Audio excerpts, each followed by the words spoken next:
Blog Talk Radio. Hello and welcome to another episode of Lectures of Fallen Wisdom. Today I'm going to talk about an interesting technique that I learned from a random TV show on Netflix, but that I found to be very smart. And it's basically teaching you how to lucid dream. Now, I have always advocated that you develop a regular practice of looking at your hand. I've always said that because if you can just do that regularly as something to just kind of bring you into the present, you will do it in your next dream. And then you will be able to take control of the dream, knowing that you're dreaming. From looking at your hand, you will notice how weird it looks. As much as I have proposed such a thing, I've never really put it into practice. I mean, I don't look at my hand that often. I wanted to. I mean, it just shows you how this wisdom can like seep into you, but you won't act upon it. And so I just kind of let it lapse. And of course, I haven't really experienced much lucid dreaming, although I have a little bit. And so this technique that's in this show, it's called Behind Her Eyes. I don't even know if it's a good show. I watched the first couple episodes, but there's this nutty woman in there, and she has this technique for taking control of her dreamscapes. And what she does is, like, during waking life, she pinches herself. Every time she can kind of like take a moment to herself, she pinches herself and says, "I am awake," and then starts counting her fingers, and then after you count your 10 fingers, then you look for the door and you open the door, and you can enter into your own dreamscape. That's much more involved than just looking at your hand, staring at your hand, which I haven't done anyway. Maybe that's enough. I don't think so, though. I think like an active involvement and just trying to put yourself in just a regular practice of kind of pinching yourself subtly, saying you're awake, counting your fingers, and it also serves to bring you out of whatever mental funk you're in. It just kind of resets you. It's like a restart. It's like a little meditative effort. But if you develop that practice, not only will you be more in the present, but you will be able to wake up to the fact that you're dreaming in your dreams, and the sky's the limit there. And the reason why it's important to get a good relationship with your dreams and the ability to manipulate them is because you have a whole virtual reality in there for where you can live a whole rich, different existence with superpowers or whatever you want, whatever woman you want. And it can change. It can be different for however you want to do it. It's there for it's your playground, and nobody's using it. It's like having this great, awesome backyard that you never hang out in. And so your dream life, your lucid dream is a gift from the Creator. Like you're limited here in your movement as a physical being. You're unlimited in your dreamscape. And every once in a while, I'm sure you've had a flying dream or some dream where you're just hitting on all cylinders. Like you can have a regular version of that. Now, if you're consuming substances that interfere with REM sleep, you're going to have a hard time even giving a shit about this because you don't remember any of your dreams. You don't remember yourself dreaming. Chances are you dream very little.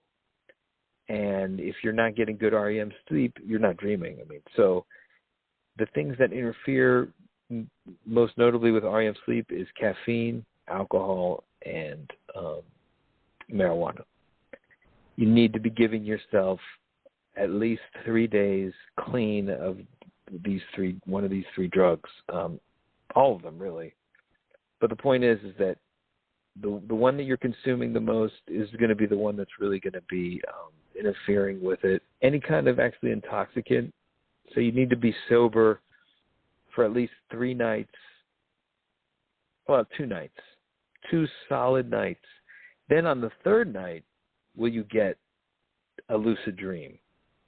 And it's important for you to get these lucid dreams. I mean, if you want to progress in your spiritual growth, you can't leave behind the simulation machine.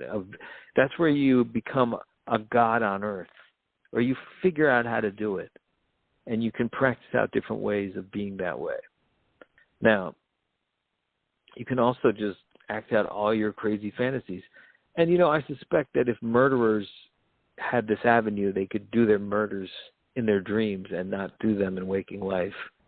I don't know why I went there in terms of murder, but I'm thinking that all the bad things that you want to try out and do, you can certainly do them in your dreamscape.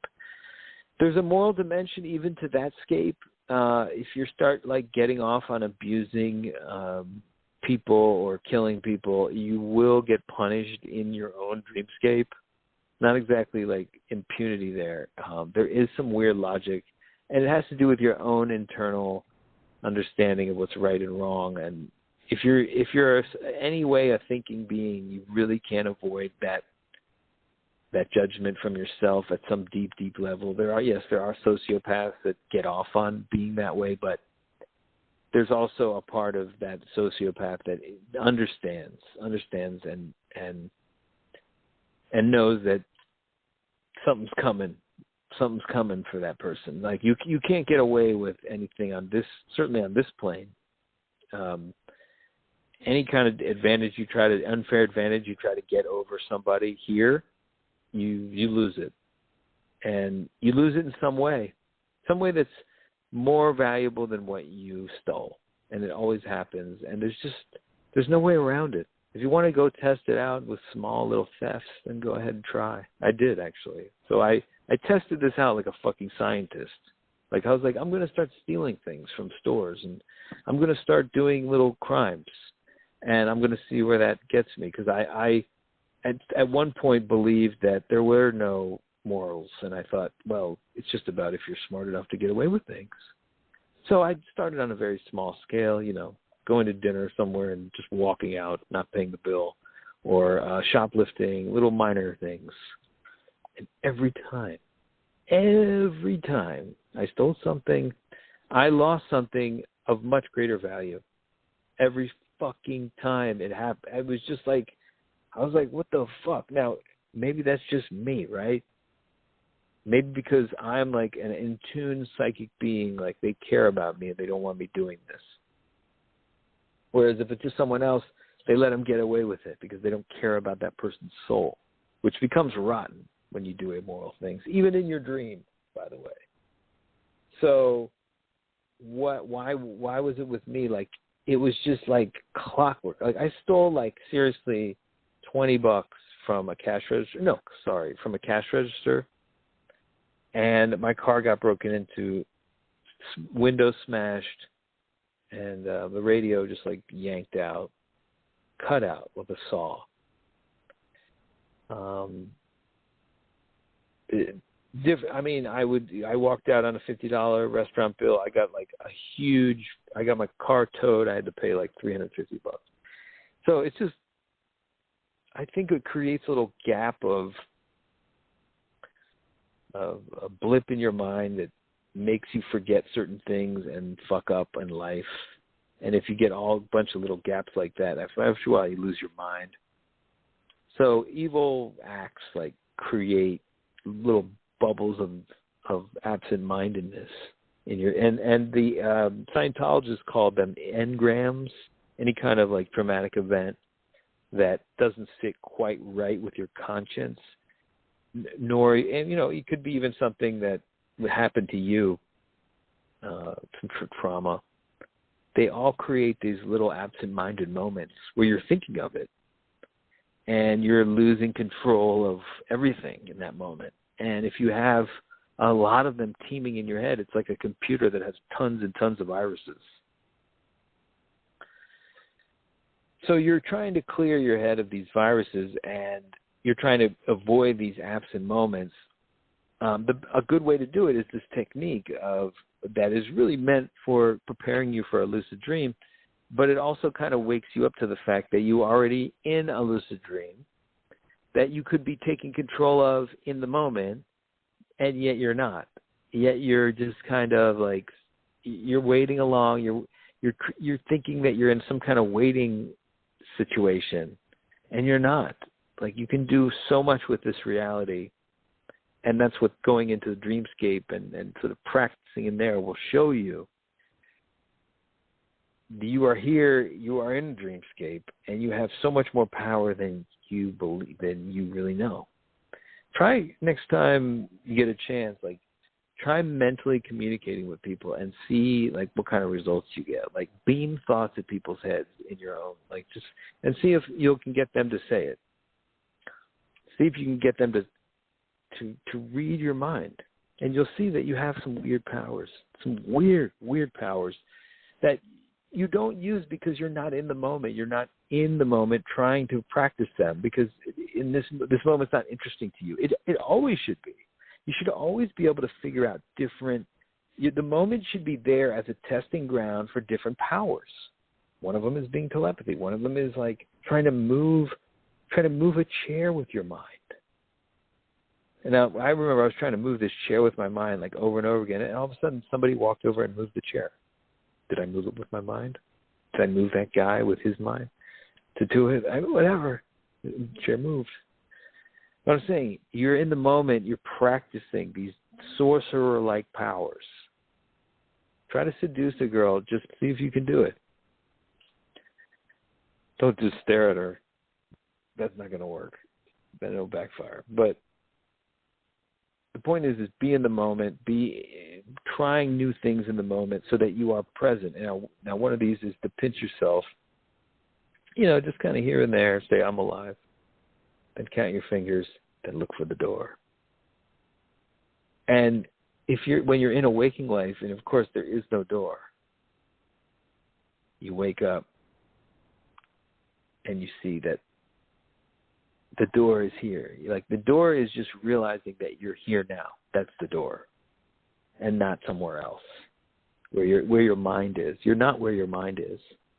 You're here now. So your mind is very good at distracting you from it and making it just seem like a waiting room for you for some other great time that you're going to have somewhere, some destination you're getting to that's going to be so great when you get there. But right now, it's like, let me watch some TV. I'm bored. I'm just going to wait. Yeah. So what the main thing you could be doing with your time is something creative, something artistic. If you do that, you get massive rewards from the reality, from your dreamscape that you're in now. Yes. This is a dream. Look at your hand. Count them. Do you have 10?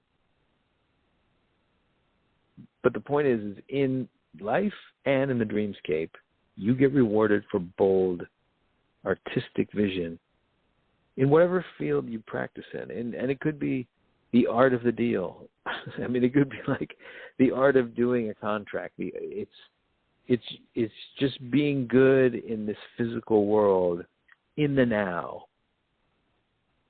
And dazzling people. Dazzling the Goddess.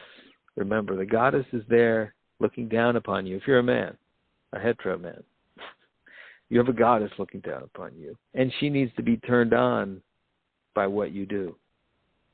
And if you're not doing interesting things, sure, you can now and then, take a break, watch some TV, have fun, kick back. But if you're doing that all the time, and you're not like going out and trying to get creative things done, guess what? She gets bored with you, just like a girlfriend who watches you sit on the couch and watch TV all day gets bored with you. Same way. So don't bore the Goddess. Let the Goddess see that you're doing stuff. Let the Goddess see you getting things accomplished, moving towards a goal. Just like any beautiful woman would want.